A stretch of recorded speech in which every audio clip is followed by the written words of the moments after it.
The first time I heard the sound, I thought it was just my imagination. A soft, dragging noise, like fingernails brushing slowly against a wooden wall, followed by a faint breath that didn't belong to anyone in the room.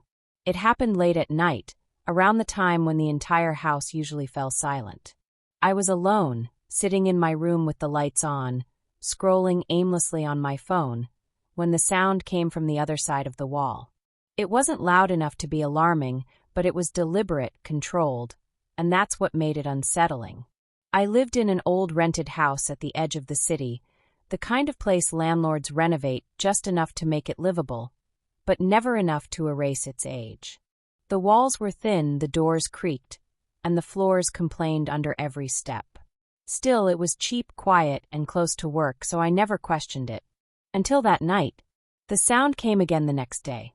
This time it was clearer. A slow knock. Not on the door. On the wall itself. 3 taps. Then silence. I stood up and pressed my ear against the wall, expecting to hear my neighbor on the other side. But there was no neighbor. That portion of the house was sealed off, unused, locked permanently according to the owner. I tried to laugh it off, telling myself old houses make noises. They settle. They breathe. But houses don't whisper. A few nights later, I woke up suddenly, my heart racing for no reason I could understand. The room was cold, far colder than it should have been. My breath fogged in front of me. Then I heard it. A voice. It was low, cracked, and painfully slow, like someone who hadn't spoken in years was forcing words out of a damaged throat. It wasn't calling my name. It was repeating a sound. A single word. Over and over again. Son. Son. I turned on the light instantly. The room was empty. The sound stopped the moment the light came on.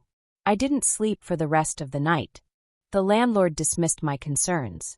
He said the house had been empty for a long time before I moved in. No issues. No complaints. No history worth mentioning. But when I asked him about the sealed section of the house, his expression changed. Just slightly. He told me it was unsafe, structurally weak, and that I shouldn't go near it. That should have been my warning. The dream started after that. Every night the same image. A narrow corridor dimly lit, with cracked walls and peeling paint. At the end of it stood an old woman, her face pale, her eyes sunken deep into her skull, glowing faintly red. She wore a dark shawl that covered her head, but I could still see her mouth, twisted into a slow, painful smile. She never moved closer. She just stood there, knocking on the wall beside her. I would wake up just as she stopped knocking. One night, I noticed scratches appearing on the wall near my bed. Long, uneven marks, as if someone had dragged their fingers across the surface repeatedly. I touched them, and the plaster crumbled under my hand. Behind it was darkness. Empty space. A hollow wall. The knocking grew louder after that. It no longer waited for midnight. It came in the evening, sometimes during the day. Always 3 knocks.